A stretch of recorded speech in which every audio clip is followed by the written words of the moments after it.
సాధ్యం కాని మాటలు, సాధ్యం కాని హామీలతో సూపర్ 6 అంటా ఉన్నారు, సూపర్ 7 అంటా ఉన్నారు. నమ్ముతారా అని అడుగుతా ఉన్నాను. ప్రతి ఇంటికి కేజీ బంగారం ఇస్తామంటా ఉన్నారు. నమ్ముతారా? ఏమక్క నమ్ముతారా? ప్రతి ఇంటికి బెంచ్ కారు కోరిస్తామంటున్నారు. నమ్ముతారా?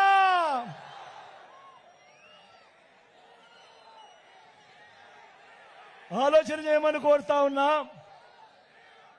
చంద్రబాబు నాయుడు గారి విశ్వసనీయత, చంద్రబాబు నాయుడు గారి సాధ్యం కాని హామీలను ఏ స్థాయిలో ఉన్నాయి అంటే ఈ 2014లో ఇదే చంద్రబాబు ఆయన పక్కన మోడీ గారు, ఆయన పక్కన దత్తపుత్రుడి ఫోటో పెట్టుకొని చంద్రబాబు సంతకం పెట్టి మీ ప్రతి ఇంటికి పంపించిన ఈ పాంఫ్లెట్ లో కనీసం ఒకటంటే ఒకటి జరగని ఈయన విశ్వసనీయత